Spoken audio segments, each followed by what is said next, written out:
Hey guys, AuspiciousAussie here, and welcome to episode 14 of our Local to Global here with Canadian Wrestling Coalition. Now, if you want to play TEW 2020, make sure you check out the description down below where you can find a link that'll take you over to Grey Dog Software's forum, and of course you can purchase TEW 2020 from there.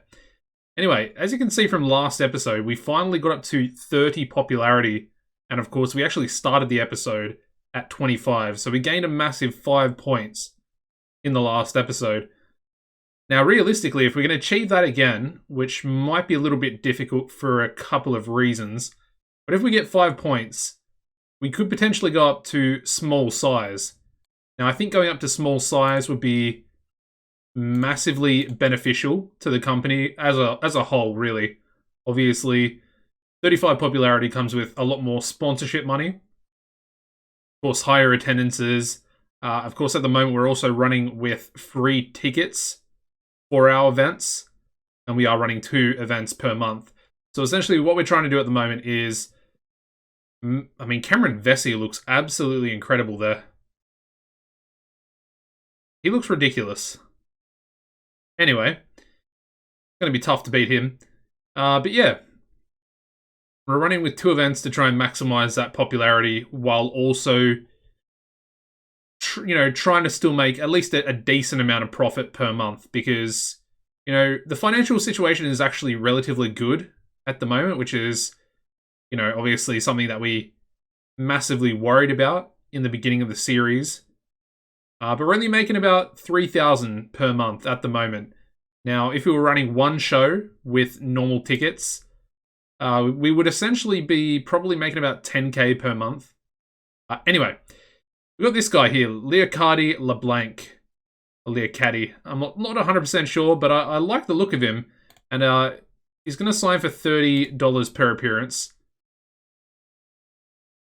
I got nervous for a second there. Of course, Davis Wayne Newton, if you didn't watch the last episode, bit of a spoiler, but he actually won the world title. And I thought that was going to be an offer from like TCW or SWF. So very happy it's only L Ring. But yeah, let me show you this guy.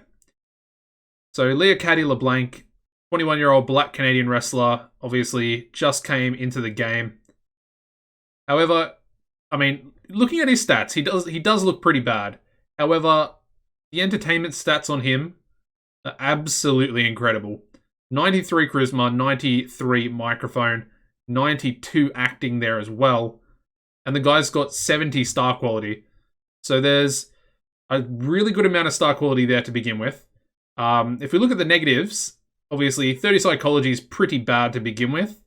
But it's actually one of his higher stats in the whole wrestling department. The guy's got 10 basics. Yeah, 10. Now, basics is a very easy skill to raise. I mean, over the course of a year, you can probably expect, your younger workers to get up maybe between 15 to 20 points in basics throughout a year. That obviously depends on quite a lot. With us only running 2 shows per month, we might be expecting the lower end of that. So maybe around 12 to 14, 15. Something around there. Anyway, brawling and technical are really good. And then everything else is kind of pretty bang average. Also, selling and safety are going to be pretty big concerns. But you know what? I'm going to bring him in. I mean, at the worst, we can essentially just make him a manager. I mean, let's be real. We're going to try and use him as a wrestler. But like I said, with him, we at least have a bit of a fallback if things do go wrong.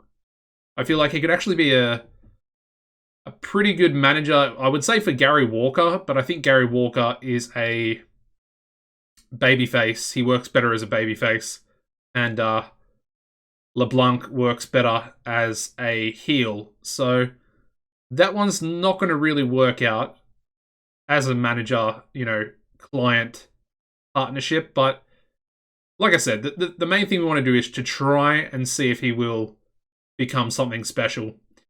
Actually, might be worth looking into a creative meeting as well, just to double check and see exactly if he's on the hot prospects or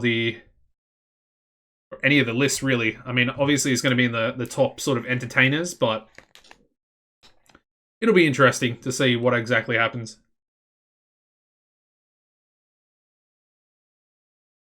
Anyway, I want to get into this first event of the episode.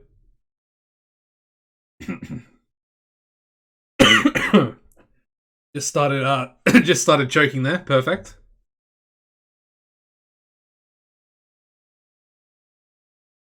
All right, I'm back. I'm alive.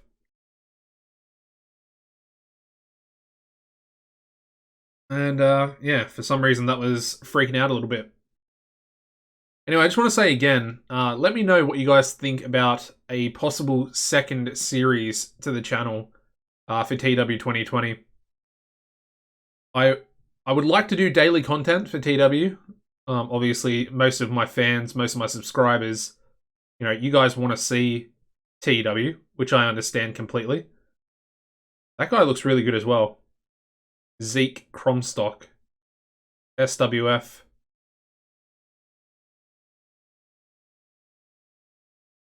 Interesting. Anyway, back to what I was saying. Yeah, second series. I suggested in the last episode that I was thinking about creating a women's only Australian company. I'm not sure if it would be... Yeah, I'm not too sure if we would go local to global as well with that one. I mean, realistically, what might be another option? I would say a road to glory with it, but there's not a lot of real progression with a woman. Because obviously there's no real top companies, if that makes sense. Obviously, US Pro have a women's division. But I don't think, unless we integrate, that it's going to perform high enough to get a 100 rated match. I don't think that's really... I don't even know if it's possible, to be honest. Not too sure if I want to do another local to global as such. I might do a tiny size company, started off at maybe 17 popularity, just so we can have a somewhat big roster. Not a big roster, but like 16 members on our roster, which would actually be pretty difficult to get. But, we kind of are able to progress a little bit faster and have money as well, which I think would be... obviously, it's important because we need some money, or to be making some money as well, and allow ourselves to get a dojo. But yeah, let me know what you guys think. Let me know what you guys think. Anyway, yeah, nothing really going on there. I mean, BB Colossus, I've said it a couple of times, could be a decent option to get in. I'm not too sure about him. Like I said, I would much rather Boneyard, who is his tag team partner. If I show you Boneyard here, he's a lot older. Actually, would I rather Boneyard? I guess not. Who would I rather? It's the guy that works for FCW. Let me, where are we? F. Why can I not? They go out of business? FCW went out of business. Or can I just... No, I mean, it should be here. Interesting. Purchase title belt. Wow, they actually went out of business.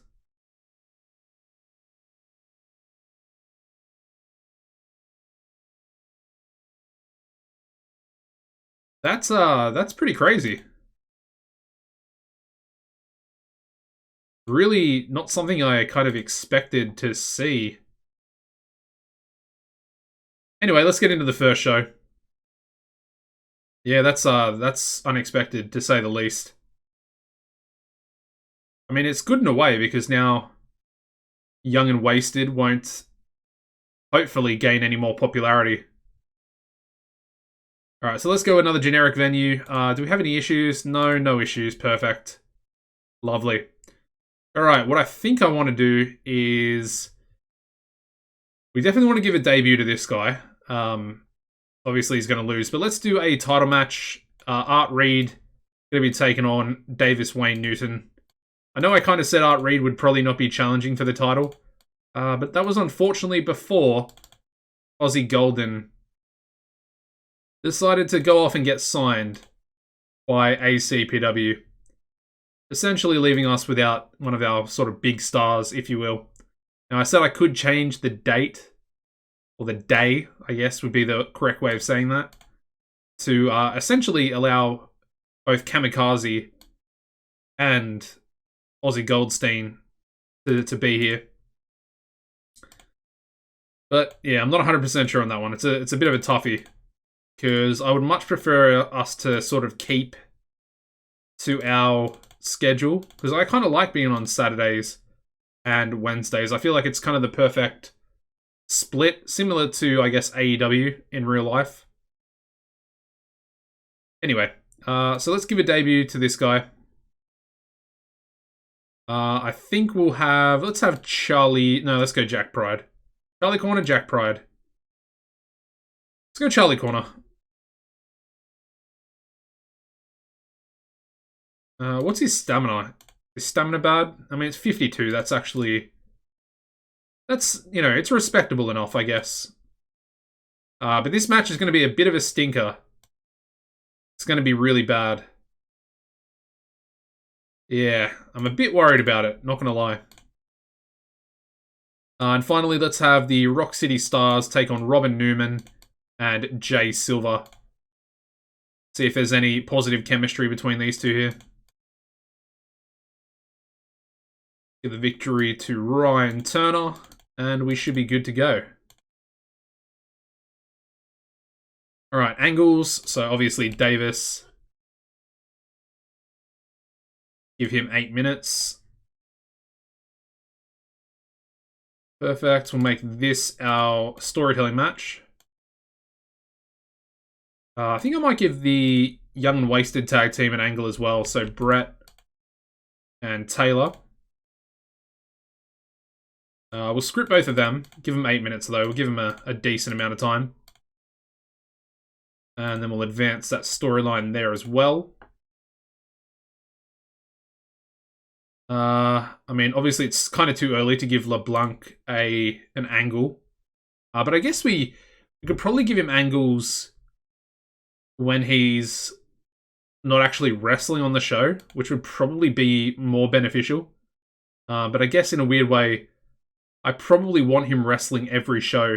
I might actually have to start using pre-shows, or possibly doing one extra match per show, which is perfectly fine.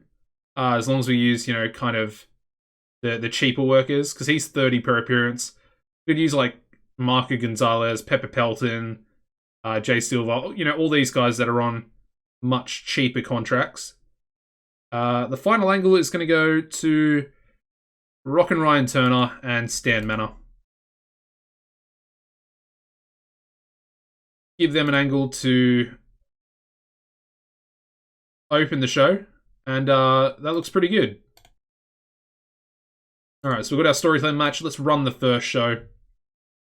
Alright, we start off with a 50 rated angle for the Rock City Stars. Let's just say that our tag teams are starting to crave a tag team championship. Yeah, it's a 50. I mean, that's a 50 rated angle. It's pretty good. That's also a really good match. We get a 43 rated tag team match where we have the Rock City Stars defeating Robin Newman and Jay Silva in 12:09, and Rock and Ryan Turner pin Jay Silva with a 6-string shooter. Rock and Ryan Turner was really off his game, which is unfortunate. But yeah, Stan Manor head and shoulders above everybody else. Alright, we then go into a 24 rated match where we have Charlie Corner defeating the debuting Leo Caddy LeBlanc. And he defeats him in 12:16 by pinfall with a corner cutter. Now comes the interesting thing. He had an in-ring performance of 4. Yes, that's right, 4. And his goth gimmick seems like a weird one. Obviously, being a new generated worker, they sometimes get some weird things. Doesn't really fit his render, I would say, his picture there. But initial rating of poor. Now, I guess that's actually beneficial. So his gimmick, the goth gimmick, gives a large boost to psychology during matches. So hopefully that'll help him out a little bit. Anyway, we then move on to a 44 rated tag team angle for Young and Wasted. And again, kind of talking about tag team championships and saying that they've been, the dominant tag team of the coalition so far. Their match gets a 41. That seems pretty good. But we have Young and Wasted defeating Doomsday Generation in 12-10 when Brett Kyle pinned Wicked Lester with a shooting star press. Obviously, Original Sinner being the weak link in this one. These ratings seem a lot higher than they have recently. But yeah, Davis Wayne Newton getting a 67 rated angle prior to the main event. Worked the crowd well, using the freedom to improvise to his advantage. But I feel like his old promos before he won the world title were around like a 50. Now he's getting a 67. Seems pretty high. Seems definitely up there. Anyway, the main event. It's a really, really good match as well. We get a 61 rated main event. And we have Davis Wayne Newton defeating Art Reed in 20 minutes and 5 seconds by pinfall with a fisherman's suplex.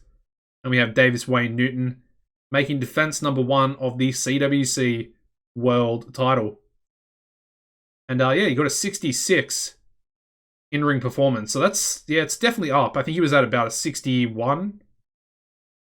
So very interesting stuff there. Anyway, we finish the show. We get a 56 overall rating, which is very, very good. Very good. Anyway, we're going to go for LeBlanc, and I'm going to give him some encouragement. Stan Manor, and let's also go for... Let's go for Wayne Newton. We may as well. Davis Wayne Newton, that is. Our world champion. Just want to, give him a little bit of praise so we can, hopefully get him to be loyal to us. Although I'm not 100% sure what that will actually mean. I don't think... obviously it has a lot to do with contracts, but I'm not sure if he would stay with us regardless if a big company came in with a decent offer. Anyway, we are up to 31 pops, so we are essentially still gaining a point of popularity per show, which is awesome. Very beneficial. Very beneficial. Anyway, let's get into the next show. Because like I said, I want to get up to small for this episode. It's kind of the goal of the episode. Getting 5 points of popularity. It's probably going to be a longer episode, maybe an hour and 15. Obviously, you clicked on the video, you kind of know how long it is. But I don't, as of recording this at the moment. Yeah, I think once we get to small, it might be time to go back to normal ticket prices and then to start, seeing how much money we can make per month. Like I said, I want to keep to 2 shows per month. I want that. I feel like we need it, especially with a young roster. We need them to be wrestling as much as possible. But we also need to be making money. Of course, I did the calculations a few episodes ago. When I wanted to get on WrestleWorld initially. And of course, we were looking at about $20,000 per month. And I'm not sure, I think that was with 2 shows. But I'm not 100% sure at the same time either. We might be running 1 show. Especially, if it's going to be costing us a lot of money. Either way, it's kind of the goal.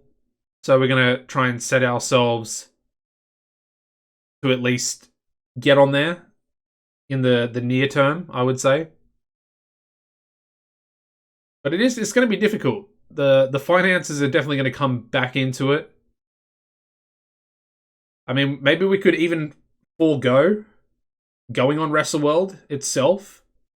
And in doing that, You know, we won't be gaining the popularity we need to go up to medium size as fast. But at the same time, we only need to get 35 popularity in one of our neighboring regions. And I kind of feel like that wouldn't even really be necessary until we get to maybe 40 pop, because we already have the spillover in those regions, which I think we have about 12 popularity in our neighboring regions. So essentially, we need to go from 12 to 35, which is about 20 points, 21 points. So realistically, we need 59 in Ontario. So once we get to about 40 pop, that's probably when we start to think about it. Maybe even 45 pop. I only say that because it could eventually be difficult for us to get better rated shows than what our current popularity is. Now, I say that, but at the same time, oh, we got some interesting stuff happening here. We got Jake Idle being offered a contract by US Pro. This is a tough one. Fro Shaw being offered a contract by US Pro. How much? Almost 20,000 per month. I mean, with his popularity, and of course his skills, which are pretty ridiculous, it's kind of understandable. He would have been a perfect figurehead to any company. I guess not any company, but any sort of regional company. And they're also going in for Mutant, who was the guy that I actually wanted and that I was trying to look for before, of course, essentially being signed up as a result of FCW closing. He would have been another really good option for us to sign eventually. As you can see, very expensive, but yeah, I mean, that's a tough one. Probably two of our signings that I was thinking about have now been poached away once again. I almost feel like it's only a matter of time before Davis Wayne Newton or Ozzy Goldstein gets taken away by CWA. Hence, you know, they're both Canadians, so it would kind of make sense. And of course, they're both relatively popular. Ozzy Goldstein, obviously, a little bit more popular in Canada. But yeah, anyway, title prestige, we're up to a 37 there for the CWC World title as well. That's pretty cool to see. Happy with that. Oh, okay, so we actually have everybody for this show. That's interesting. Okay. What do we want to do?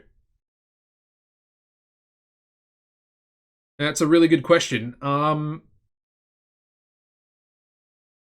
I definitely want to job Kamikaze out, who now has up to 60 popularity across the US and Canada.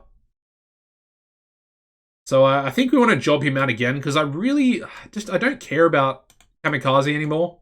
He's way too expensive. Even me using him for this appearance, probably a bit of a mistake, but I kind of just want Davis to get a bit of a rub and have his popularity go up a little bit more. Like I said, Kamikaze can go for all I care.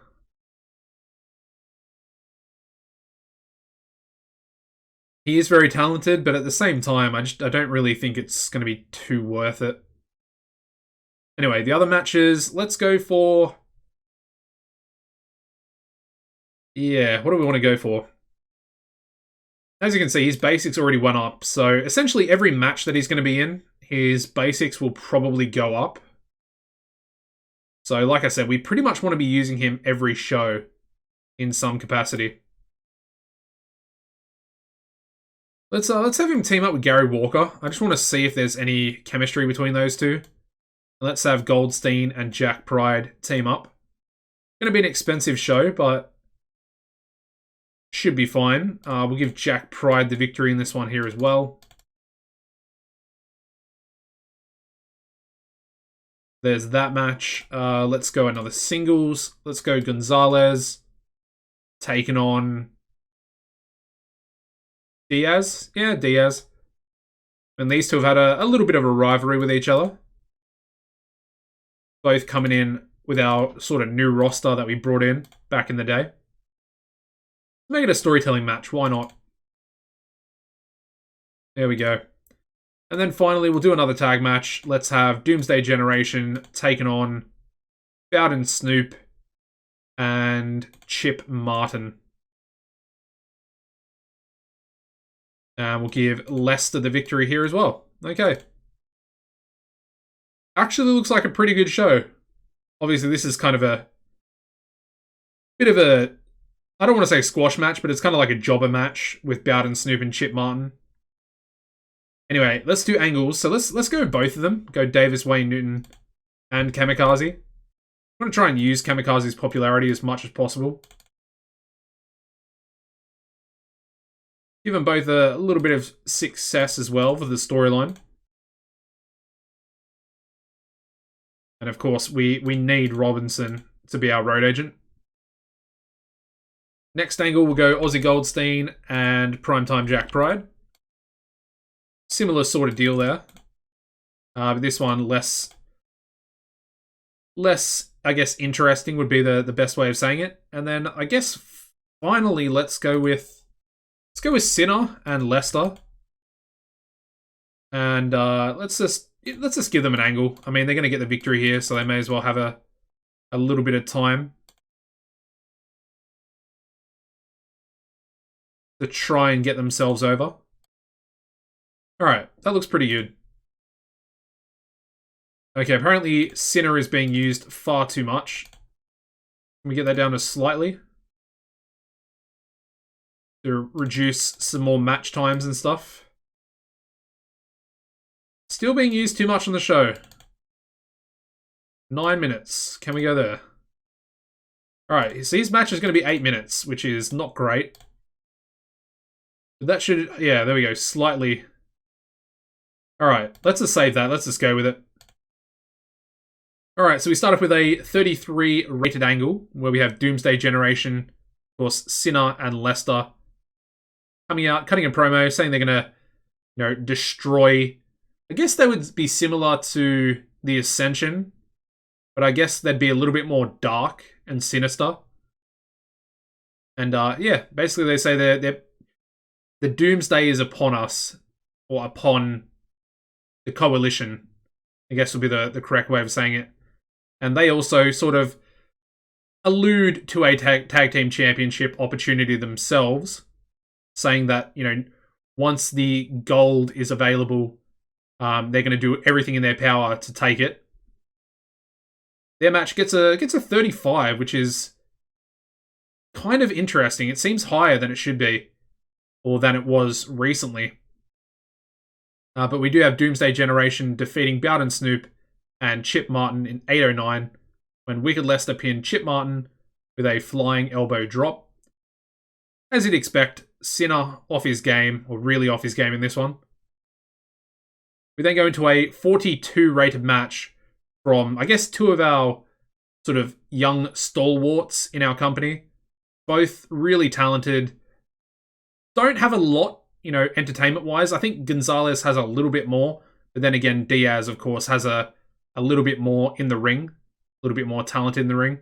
But we do have James Diaz defeating Marco Gonzalez in 11:53 by pinfall with an Asian thumb spike. Just a good match all round, to be fair.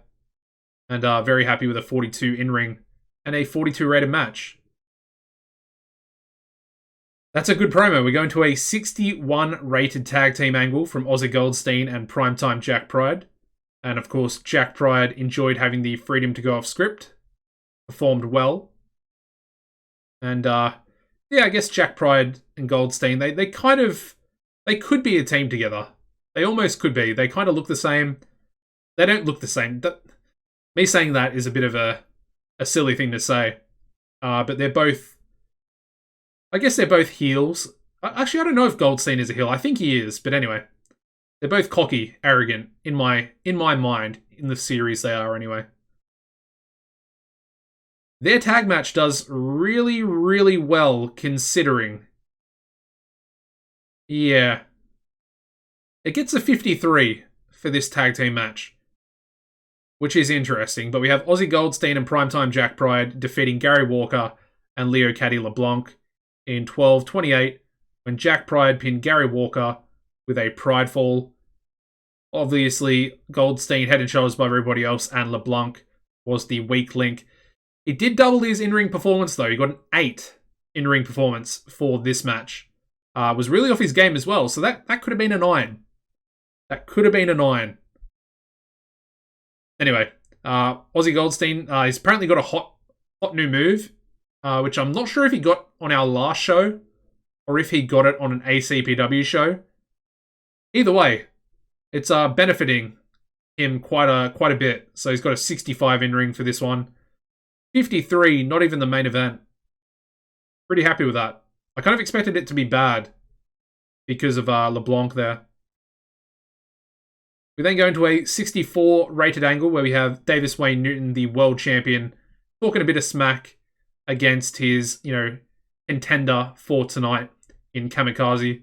But yeah, both of them doing really well without scripts, so happy about that. Unscripted promo seems to be a lot more beneficial, and it seems to be less punishable than it was on 2016, so it's kind of something that I'm enjoying. Obviously, it doesn't always pay off, but I feel like it's probably about 70-30. So 70% of the time it pays off, 30% it doesn't. I might be wrong, but that's what it seems like to me. And the main event, getting our best ever match rating. Whoa! Okay. We get a 68 for the main event. But yeah, Davis Wayne Newton getting a 77 in-ring performance. And of course, this match could have actually been better because Kamikaze has morale issues, which he's now going to have big morale issues. But hopefully I praise him and it will go back down a little bit. Hopefully. Anyway, got Davis Wayne Newton defeating Kamikaze in 1956 by pinfall with a fisherman suplex. And we got DWN, Davis Wayne Newton, making defense number 2 of the CWC World title. 77 in-ring performance. Absolutely insane from Davis. Very impressed. Very, very impressed. And our best ever match. Crazy stuff. Anyway, let's end the show. We get our best ever show rating, as you'd expect. I mean, that looks pretty good. That's probably close to a regional battle win against ACPW. I'll have to go and check, but I mean, it definitely beats Black Maple. So I'm happy on that front anyway, because they will be getting into tiny size relatively soon. I mean, we got to praise Davis. Got to praise him. Who else? I mean, Diaz performed really well. Let's go with... I mean, let's just go with Goldstein. Yeah, Goldstein seems good. Of course, he sort of hasn't really been around recently, so... Yeah. I mean, that's kind of my thought process behind it anyway. We're actually getting pretty close to the end of 2021. Yeah, very close. Alright, so yeah, Kamikaze gone back up to major morale issues. I should probably give him a victory next time he's around, but again, he's also on a lot of money per show.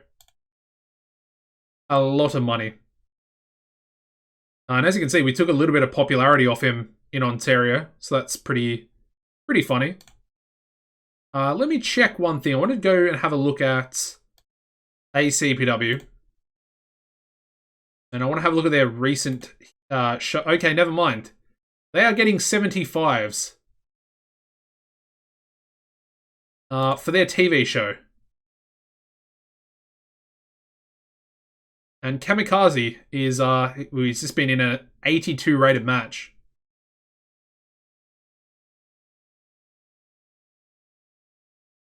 Interesting. This is actually not being shown on WrestleWorld. This is only being shown on QTV. Yeah, interesting. This one, their events are being shown on WrestleWorld, but their TV show's only on QTV. Oh my god, they got an 85 rated match on TV. Graham Gorman. I mean, Graham's really, really good. I wonder if it would be... I mean, we could probably get him in the future. 1,500 per show, though.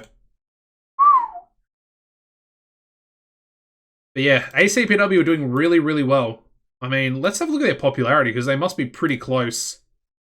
They've got 64 popularity in Quebec. That is mental. They're up to 29 in Ontario, so they're only 6 points away in Ontario. But obviously... I mean, let's have a look. If we go to their show history, are they showing... Okay, so they are running shows in Ontario. I mean, realistically, they should be running all of their shows, all their TV shows in Ontario. But it looks like every other show is in Ontario. If I was them, I would not be putting the pay-per-views in Ontario. I guess that's kind of where the AI goes wrong a little bit.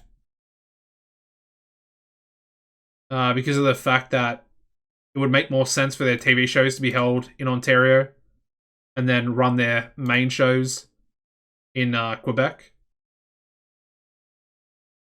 Yeah, because they would obviously make more money that way. Anyway, we're up to 32. So we're 3 points away. Like I said, I really want to try and get it this episode. So let's just advance. I'm going to do some more talking, but that's really surprising about ACPW. I mean, with their popularity in Quebec, realistically, they should already be medium size. And let's be honest, once they get up to medium, and they already have, I think they have pretty good finances. I probably should have checked there. But they're going to be another big problem for us, a really big problem. Because they're going to sign Kamikaze on a written exclusive contract eventually. Probably going to sign Goldstein, who they've already signed on a, handshake paper appearance. Davis Wayne Newton's probably not too far behind. And then, of course, there are a few other little guys that are scattered throughout that we could also potentially lose.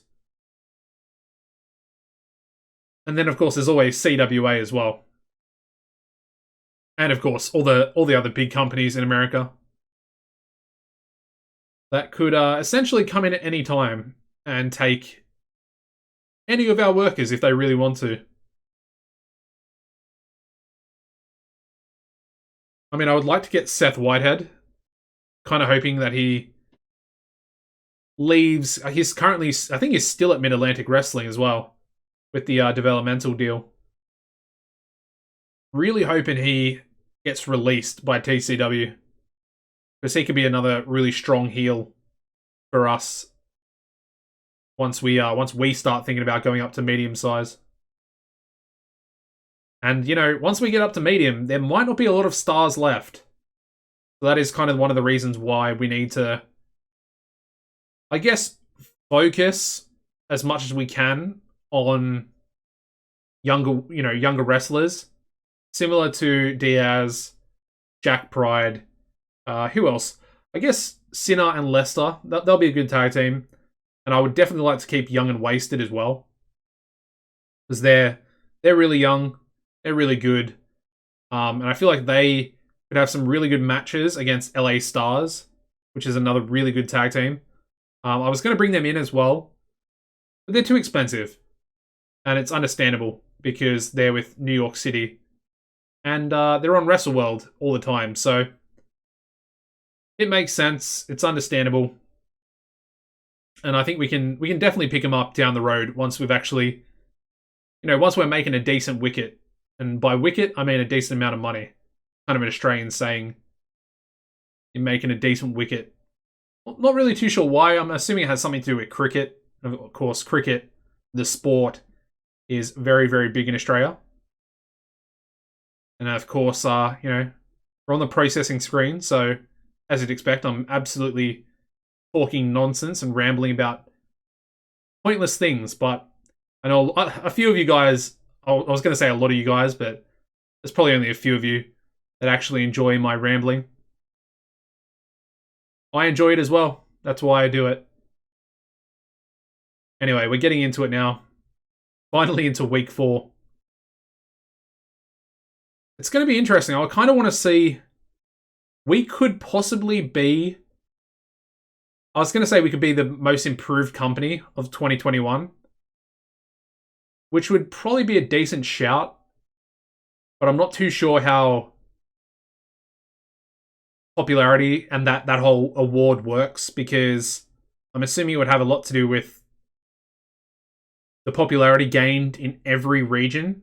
So companies that are on WrestleWorld are going to be gaining a lot more popularity overall because of American regions, Canadian regions.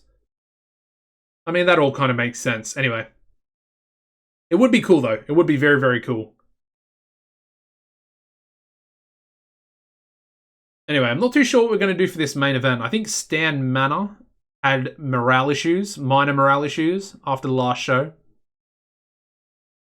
So I think I might want to give him a title shot.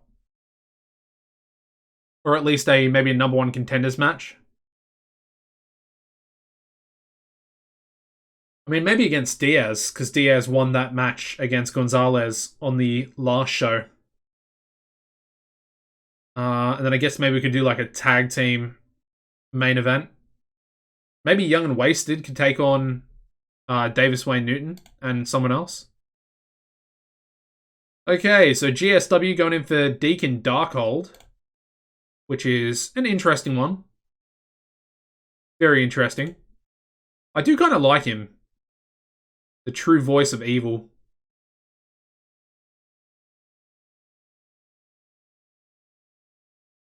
I mean, just reading his bio here.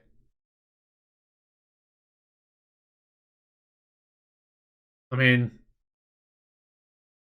sounds like a really, really cool debut going after Aldous Blackfriar.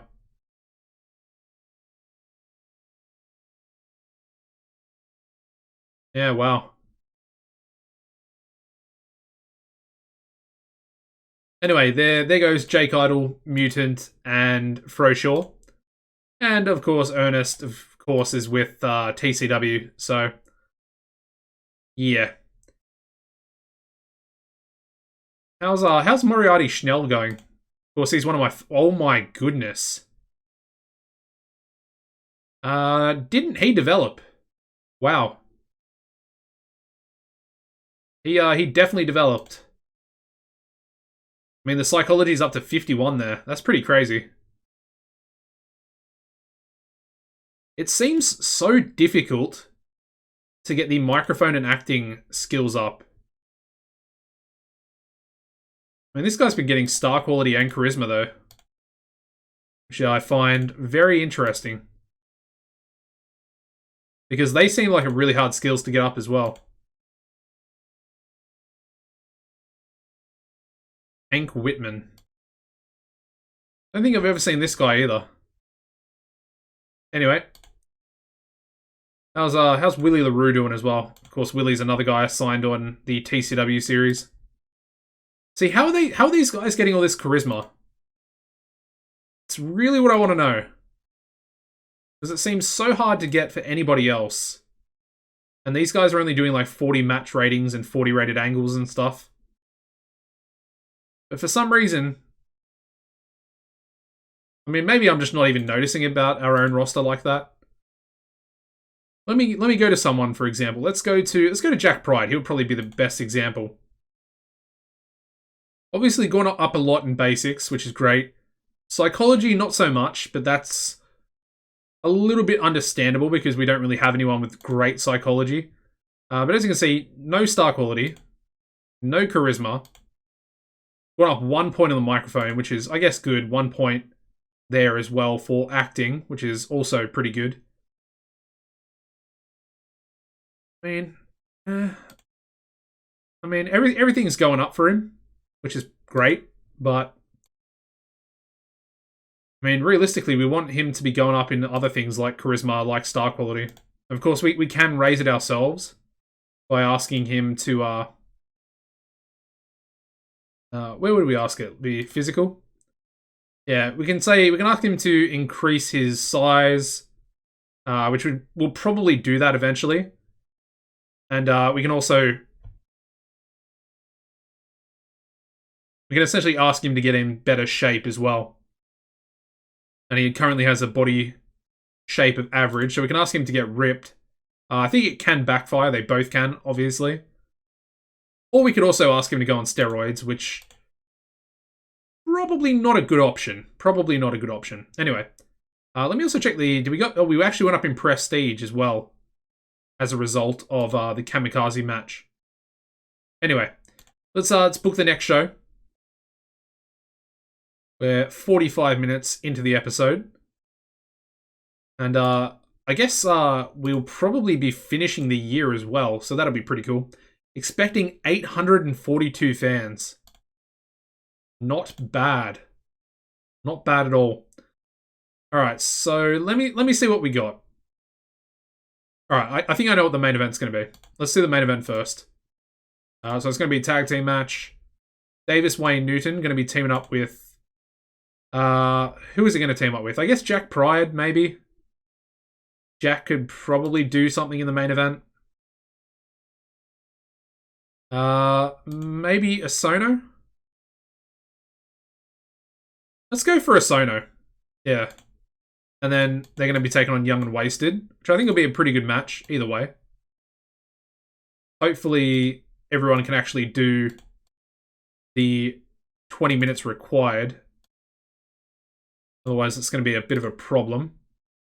But there we go. It's the main event. Yep, should be fine. Perfect. So the number one contenders match is going to be Diaz taking on Stan Manor. And we're going to give Manor the victory here as well. Going to become the number one contender, which is good for him. Robinson to be the road agent. We'll go another tag match. I think for this one, I'll kind of want to look for a little bit of, I guess, chemistry between people. So let's go for Newman and Gonzalez, and they're going to take on Silva and Charlie Corner. And I think we'll give... I kind of want to give Gonzalez the victory. Let's give Gonzalez a victory.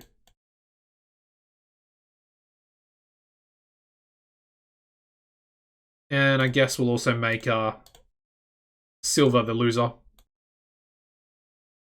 Don't want Art Reed being the road agent there as well. Never want Art Reed to sort of road agent anything, if I'm being honest. Next match, let's go for Walker, and he can take on LeBlanc. Again, I kind of want to be using him in every match. Every match we possibly can. Anyway, we'll give Walker a nice easy victory there as well. It's going to be a bad match, as we would kind of expect. But that should be perfectly fine. I might go another one as well. Let's go for... I guess let's go Art Reed and Sinner. Because, I want to give Sinner as much sort of growth as we possibly can. And he really needs the psychology help. He could be a star. He really could be a star, but that psychology is really letting him down. I'd have to say this show, probably more of a developmental show, if we're being honest.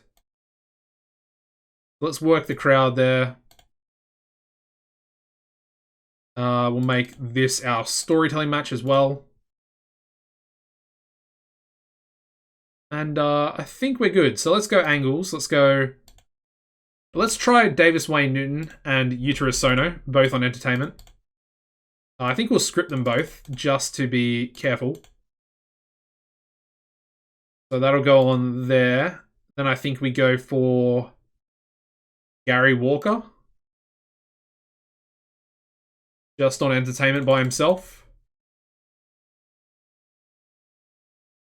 That'll go there. And then I guess we'll go with... I guess Stan Manor. Probably a good one to go with.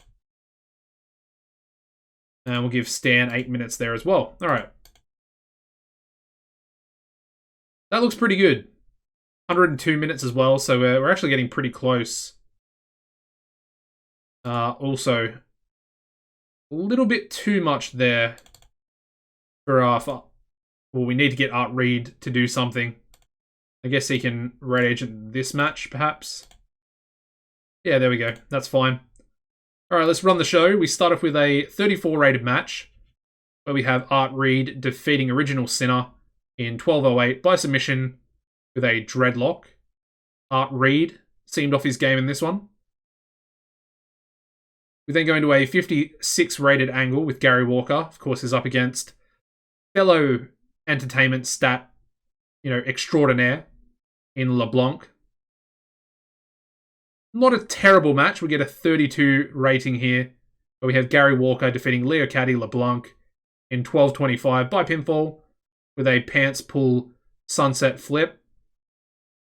Got a 40 in-ring there for Gary, and LeBlanc got a 10 in-ring performance there. So he's getting better with every match, which obviously has a lot to do with his popularity, but that's, it's fine. It's fine.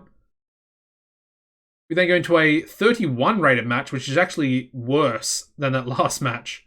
And we have Marco Gonzalez and Robin Newman defeating Jay Silva and Charlie Corner in 11:51 when Marco Gonzalez submitted Jay Silva with a Latino crab. Of course, a lot of our roster like the good old Boston Crab or, variants of it. Silva seemed off his game, only got a 21. We then go into a 58 rated angle from Stan Manor, of course, up in the number one contenders match up next. Basically saying he's going to become number one contender and get the job done and win the world title. Pretty good match. We get a 45 rating for Stan Manor defeating James Diaz in just under 12 minutes by pinfall with a rock and roller. Kind of feel like the match could have been better. 49 in-ring there for Stan and a 47 from James Diaz. This guy is incredible. Absolutely incredible. We might lose him as well in the near future. I could see him going to like SWF or even US Pro. We then go into a 55 rated angle for the pre-main event tag angle between Davis Wayne Newton and his tag team partner for tonight in the Japanese superstar, I guess is a way of saying it, Yuta Isono. And of course, Yuta's got some very broken English, but we actually didn't get a penalty for it. So maybe enough time has passed and he's been able to pick up basic English. Hopefully that's the case. We can kind of have a look at that in a second. The main event itself, though, kind of bombs. Does not do too well. I mean, 50 is kind of the average main event, like the minimum that I would expect. So in that regard, it's not too bad. And then, of course, there's also a couple of reasons for it. But we do have Davis Wayne Newton and Yuta Isono defeating Young and Wasted in 1948 when Davis Wayne Newton submitted Taylor Norton with an STF. But yeah, Brett Kyle was off his game. And unfortunately, Davis Wayne Newton and Isono don't work well as a team together. So that's unfortunate, but good to know, I guess. Good to know for the future. Not a great show, though. Overall rating for the show getting us a 49 there for Ground Zero. So we had our best ever show last. And now this show was a bit of a stinker. But at the same time, we kind of knew that it was going to be bad. So there we go. Anyway, we're going to praise Isono. We're going to praise Stan Manor. And then I think we'll praise... Actually, let's go Brett Kyle and we'll give him some encouragement. Hopefully that'll help him, be on his game. I'm not sure if it actually does anything like that. I'm assuming it would help a little bit in some sort of fashion. That would be my guess anyway. Alright, so let's check popularity once again. And we are indeed up to 33. So we've got 2 more shows left to book. Let's advance one day. Just want to have a quick look at the at the finances to see if we actually made the 3,000, because we did spend a bit of money on that first show with the Kamikaze and Ozzy Goldstein, and of course Davis Wayne Newton as well. Interesting. TCW getting onto USA free choice.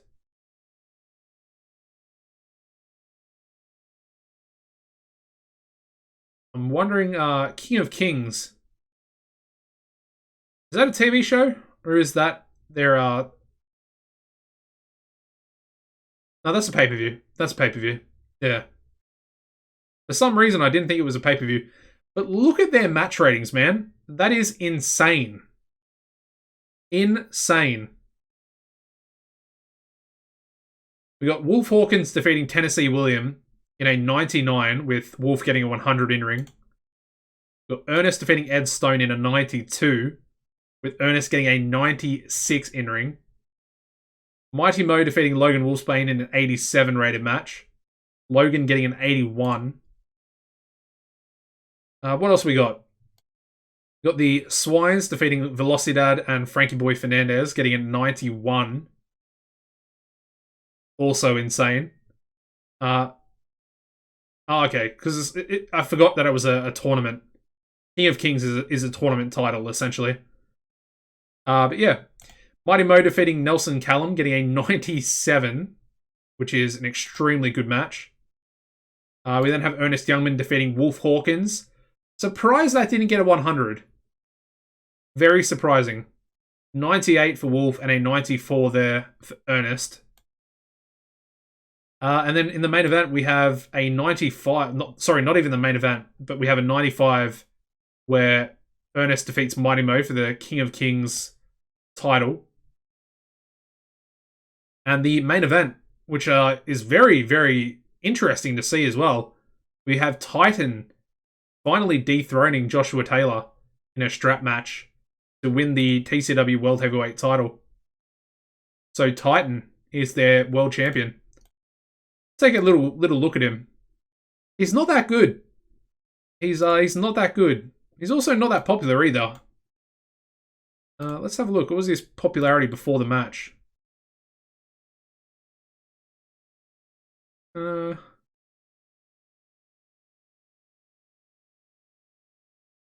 I'm guessing it went up a bit, but I think because we advanced a day. I mean, it didn't actually go up that much, really.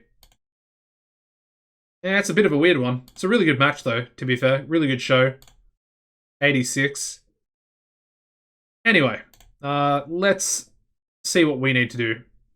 Okay, so we actually made 3,000 again. Perfect. Let's get into the next show. Got quite a lot of advancing to do.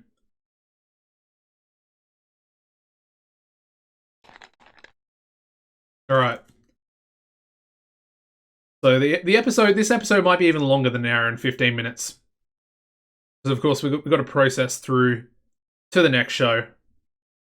And then of course we've also got to process to the show after that as well. I mean, El Bandito Jr. looks really cool. But as you can see, he's with EMLL. Which we could go in for him and ask him to come and work in the US if he doesn't already. Maybe we think about doing that. Actually, looking at Mexico in greater detail would be kind of an interesting thing. I'm a big fan of the Mexican scene in the C-verse. Obviously playing with Oli. Back on the road to glory. We had a lot of involvement with Oli, and obviously with back then south of the border, currently EILL. Of course, it was sort of a similar thing going on with Oli and south of the border back in the day for that series. That is hopefully going to sort of happen in this series as well with us, CWC, and obviously CWA, which is sort of the reason why I created the company as CWC. Because they are very similar. Very, very similar indeed. Same sort of product as well.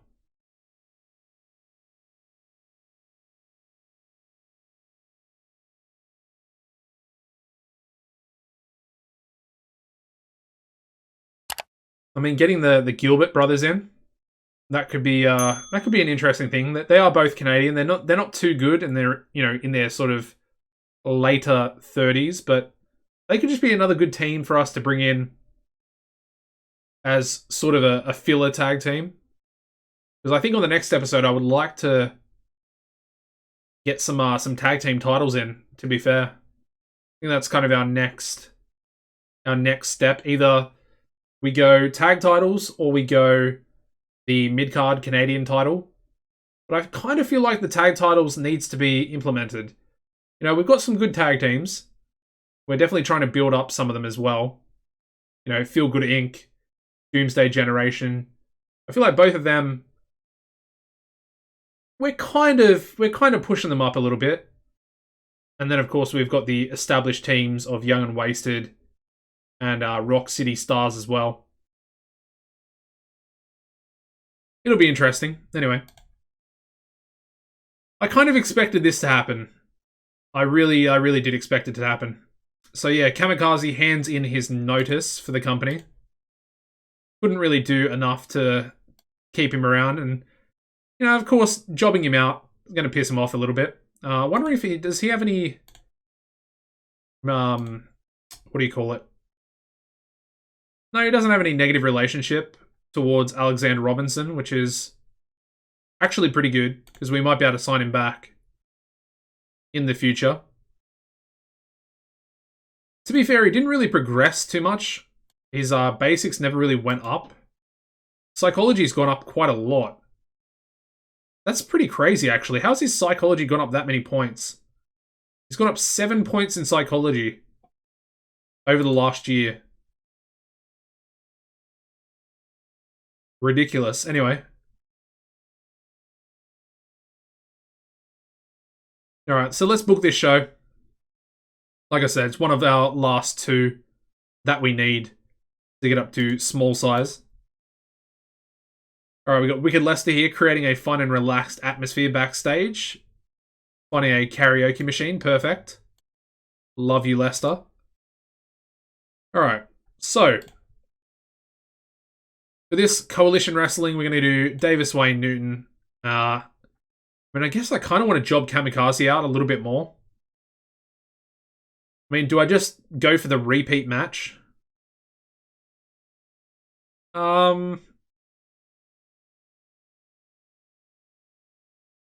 know what I'll do? Let's do a triple threat. Let's throw in Kamikaze, Stan Manor, obviously the #1 contender. I think he'll probably get another opportunity in a one-on-one match. Or should we get Goldstein? Let's not get Goldstein. I don't want to ruin Goldstein yet. I really like him, and of course he doesn't have any sort of morale issues, so we'll keep him around. And he's also still relatively cheap, but as you can see, his popularity starting to get up there. Really starting to get up there. Anyway, this match should be really good. Obviously, Stan Manor probably going to drag it down a little bit. So I don't think it's going to beat our best ever match, which was just Kamikaze and Davis Wayne Newton. So let's actually make him lose the match as well. There we go. That's fine. He can be unhappy. I really don't care. Next match. What do we want to do for the next one? Let's go for Feel Good Inc. They can take on LeBlanc, and we can team him up with Art Reed, maybe? Actually, might be a pretty good idea, making them a tag team. I'll give the victory. Let's give it to Zippy Deverell. Yeah, why not? And we'll make LeBlanc the loser. There we go. Tag match. Need a singles match. Let's go for Diaz and maybe Pepper Pelton. Don't even think we've used Pepper yet in this episode, so there we go. Bit of a forgotten man, but I still like him. Still like him a lot. And then finally, let's go for Let's go for Young and Wasted, and they can take on Newman and Bowden Snoop. And let's give Taylor the victory because he took the pinfall on the last show. And I think we'll give them an angle as well to kick us off. Make that one the storytelling match, and then let's go for our main event. So let's just go Davis by himself. Don't really want to give Kamikaze any sort of leaving popularity from our company. You know, even slightly, to be honest. Then we'll go Gary Walker, Zippy Deverell, so Feel Good Inc. with an angle themselves.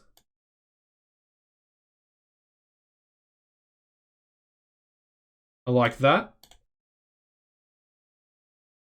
Alright. And then I think let's go Young and Wasted as well. Like I said, we're probably going to bring in tag titles in the next episode. Maybe not, but I think that's kind of going to be the consensus that I'm going to come to. Probably not going to make a graphic, but we'll just use one of the defaults. So yeah, Taylor.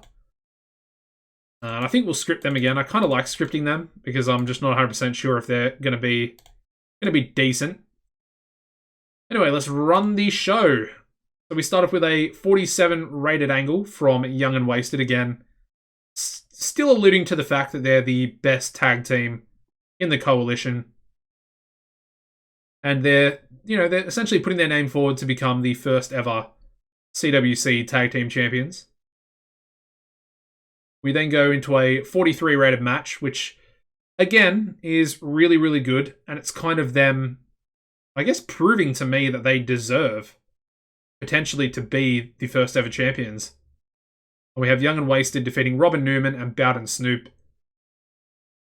in 11:53 when Taylor Norton pinned Bowden Snoop with a tumbleweed splash. Once again, Brett Kyle really off his game. It's kind of frustrating. Anyway, doesn't matter too much. Moving on. 43 is really good though.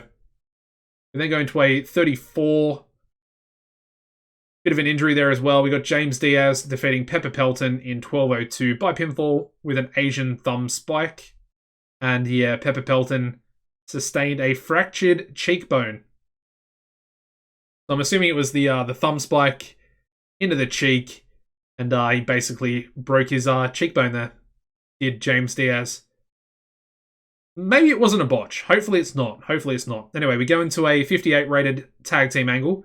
Once again, Gary Walker, Zippy Deverell, doing really, really well. As you'd expect, they both have pretty good entertainment stats.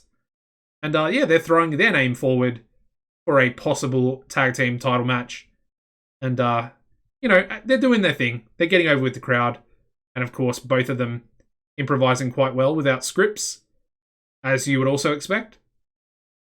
Their match does okay, getting a 38, of course, with LeBlanc in there. It's never going to be perfect. But we do have Feel Good Inc. defeating Caddy Leblanc and Art Reed in 12:04 when Zippy Deverell pinned Caddy Leblanc with a spinning bulldog. Nice, we got LeBlanc getting better at his gimmick, and he also got a 13. So he's up 3 points in his in-ring performance from the last show. I'm happy with that. Hopefully he's going to progress quite quickly, at least into like a below average worker, which is kind of what I want him to be. At the moment, I would say he's pretty dreadful. But good to see he's improving, both the gimmick and his performance. We then go into a 59 rated angle for Davis Wayne Newton. This time he did not do well without a script to follow. It still gets a 59, so it's not too bad. And we do actually get our best ever match rating, which is surprising. We get a 70 rated match for our triple threat main event, where we have Davis Wayne Newton defeating Kamikaze and Stan Manor in 1952, when Davis Wayne Newton pinned Kamikaze with a fisherman suplex, and we have Davis making defense number 3 of his CWC world title. And of course, he also carried the match. Yeah, Kamikaze really off his game, as you'd expect. He's got big morale issues. He's leaving the company. I mean, we can't really expect him to put in 100%, but I mean, he's still got a 51, which beats Stan Manor in ring, so that's fine. Let's finish the show. We get a 60 rated show there. Very nice to see that, especially considering most of the matches were not very good. I mean, the 43 was pretty good for Young and Wasted, but Diaz and Feel Good Inc., you know, both in the mid-30s, I guess. Yeah, 60's pretty good. I'm happy with that. Very nice show. Let's praise Davis. We don't need to praise Kamikaze anymore, but we'll go Stan Manor. And let's go for Bowden Snoop. I was pretty impressed with his performance as well. I'm kind of thinking that maybe Bowden Snoop is better than a jobber. I have a feeling he might be better than jobber, so I'm not saying I'm going to push him, but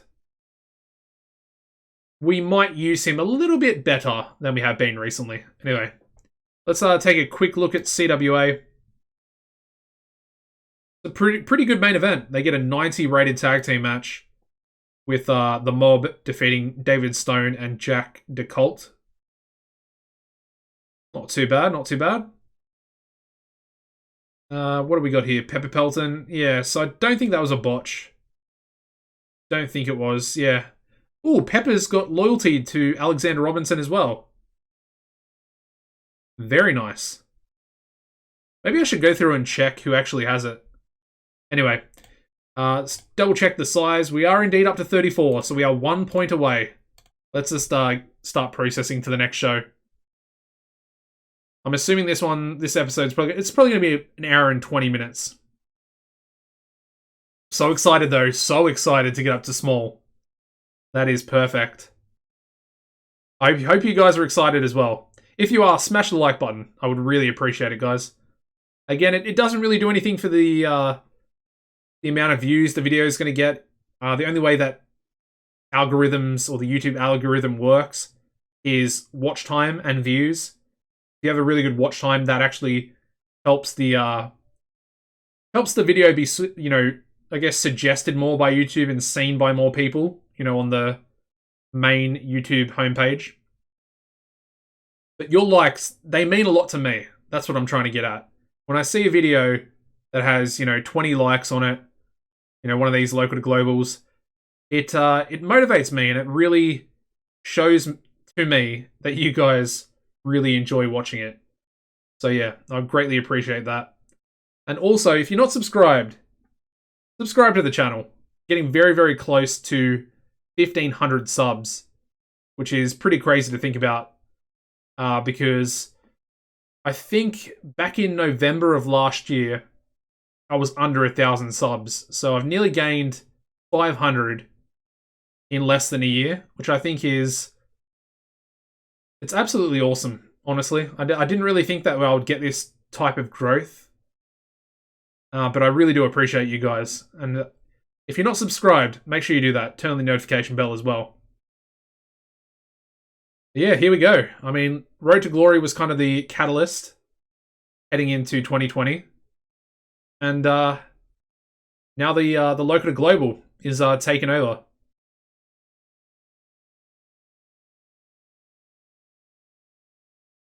I'm really excited to just get into this next show.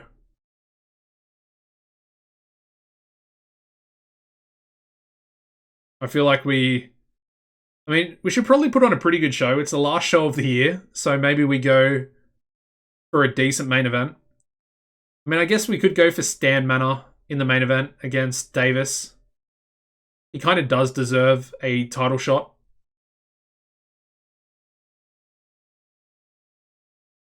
But I might go for something different. I'm not too sure. I'm kind of thinking in my head, what should we do? How should we finish off the year of 2021? I think I'm going to come up with a decent surprise for next episode. Bit of a swerve. You guys probably won't expect what's going to happen. Not sure if we'll do it on the first show or if we'll do it like towards the end of the episode, but I want to do something that's a bit wacky and a little bit out there as well. Not out there, but it's just going to be a little bit unexpected and maybe a bit of a risk as well. So yeah, make sure you tune into the next episode as well. Going to be a bit of a surprise. But overall, I think, I mean, the way the series started was pretty abysmal. Through no fault of anyone else other than my own. That's the way I wanted to say that. So it was essentially my fault. But, you know, I feel like we've come a long way. We've come a long way. We're up to, what, episode 14 now. And things are really good. Really, really good. I feel like we've got a good young roster. You know, we can essentially just trade out our big stars if we need to. Because there is a lot of popularity around if we need it. Of course, a lot of the most talented workers have probably been snatched away. Such as Logan, such as Ernest, such as Froshaw. I mean, who else? I mean, Jake Idle got signed as well, didn't he? Yeah, I mean, there are a lot of guys that we've obviously missed out on using, even at a regional level. But, you know, it's fine. It is what it is. Those guys are all way too good to not be signed. Especially at this stage of the game, you know, 2 years in. And of course, our competitors are both doing pretty well, being Black Maple. You know, they're almost up to tiny size. Whereas we're sort of eclipsing them, which is what we wanted to do. I really hope they start to become... Ooh. Ah, there we go. There we go. Kamikaze offer. CWA. Yeah, it was his popularity. He got up to 65 in Quebec. Interesting. So he's left us, which is fine, because I really didn't care for him. But yeah, he's going to go to CWA. So even ACPW, they're going to be losing him as well. Pretty funny. Anyway, Pepper Pelton, fully fit there as well. And let's get into this last show. Here we go. Hopefully Kamikaze will be here, but I think he's probably going to be with Ole. Yeah, both of them. Kamikaze and Goldstein. Alright, so incident here with Charlie Corner. He was in fine form before the show, keeping everybody in a great mood with some hilarious road stories. And we are expecting 957 fans to our end of year show, which is combined action. Alright. So, for the main event, I was going to go big, but I think we'll respect Stan Manor and we'll give him his main event match. He's actually gone up in popularity. He's up to a 39 in Ontario after that last match. Our best ever match, the Triple Threat. This one should be pretty good as well. This one should definitely be pretty good as well. I think maybe a 63 for that main event. I would be very happy with. What do we want to do here? Let's go Young and Wasted, and they can take on the team of Silva and Leblanc. I'm going to have a quick look. Has he actually improved? He's up to 12 basics, so that's good. Also 32 psychology. His microphone's gone up by 1 point somehow. So is his charisma and star quality. What? What? What the hell? How are they gone? I haven't even used him in an angle yet. I don't know. Anyway, I'm not going to complain about it. I'm very happy. So there we go. All right. Let's give the victory to Brett Kyle. Hopefully he'll actually be on his game tonight. That'd be lovely. That would be lovely. Up next, let's go for Bowden Snoop, and he can take on maybe Gonzalez. Let's go with Sono. I think we've haven't we done this match already? Yeah. Okay, maybe we'll do something different. Let's go Jack Pride instead of Asono. Now, I said I was going to treat Bowden a little bit better, but he's going to lose this match to Jack Pride. I haven't really used Jack Pride too much this episode, I've noticed. You know, I think we only used him one time in the... now twice, I guess. In the 5 shows that we've done. Anyway, for this this main event, tag team match, let's go for Charlie and James Diaz. And they can take on the team of... do I want to... Let's go Doomsday Generation. Let's get their experience up a little bit more. As a tag team together. I want to give Diaz the victory because he lost a match earlier in the month. Last month. Against Stan Manor. So yeah, that's fine. Let's... we'll leave that. Alright, so main event. Let's go Davis. Let's go both of them, actually. Let's go Stan Manor in there as well. Both on entertainment. A big opportunity there for Stan to impress. Up next, I mean, can we use LeBlanc in an angle? He's up to 17 pop. We probably wouldn't be able to. Let's go for Jack Pride. We might leave it at that, actually. I guess we can do one more angle for maybe Doomsday Generation. Let's make this our storytelling as well.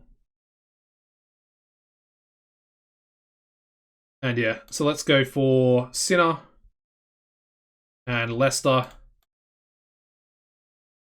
Menace Entertainment, 6 minutes. We'll probably have to lower the match length, I would say. Yep. For some reason, Sinner just can't really get over. I mean, I do make him lose quite a lot.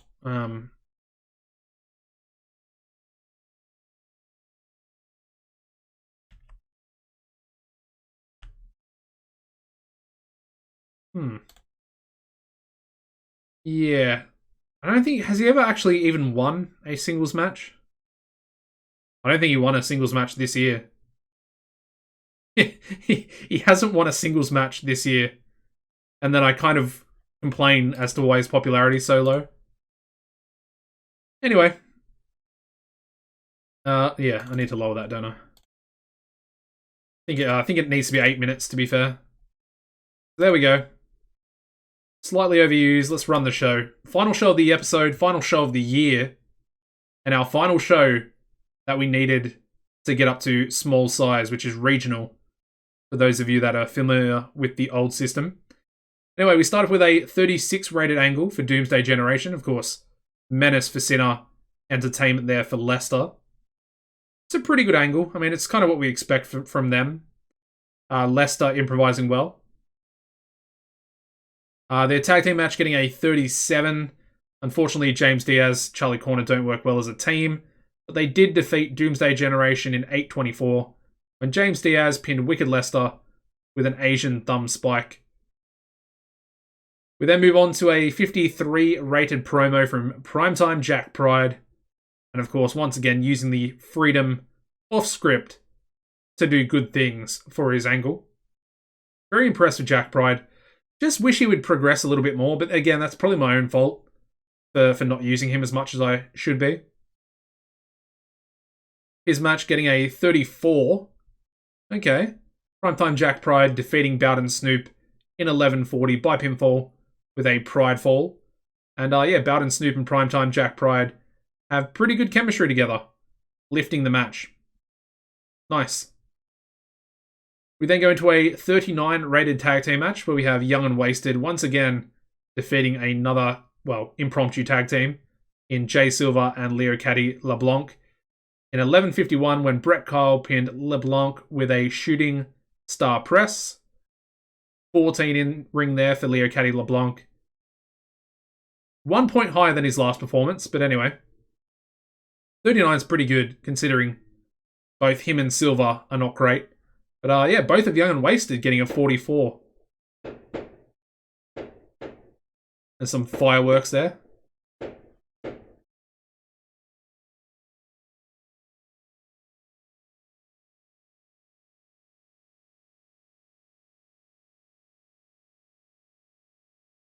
I think they're finished.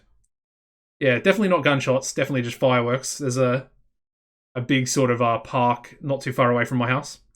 Anyway, moving on to a 65 rated pre-main event angle between Davis Wayne Newton and Stan Manor, of course. And this time, unfortunately, Stan Manor struggled when going off script as well. So there we go. At least Davis didn't struggle, because he was the one that did it last time, so there we go. And the main event of our final show, in tiny size of the episode and of the year of 2021, is a 65. You know what? I'm pretty happy with that. Very, very decent. I said a 63, so I'm happy with a 65, definitely. And we have Davis Wayne Newton defeating Stan Manor in 20 minutes 5 seconds by submission with an STF. And we have Davis making defense number 4 of the CWC World title. Getting a 79 in-ring performance there. Very, very impressive.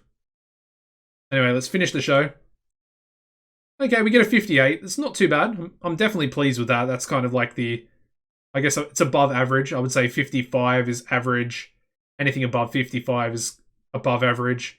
Anything below is kind of average to below average. I guess 50 I would class below average. Anyway, let's go for Stan once again. Let's go for Jack Pride. Of course, Jack Pride's my boy. And let's go for Diaz. Hopefully we can get Diaz to be loyal to Alexander Robinson as well. Might try and check that. My voice is going. Hour and a half for an episode is quite a long time to be recording and speaking for that amount of time as well. Ooh, Joshua Taylor bidding war. Looks like CWA might be going after him as well. Anyway, there we go.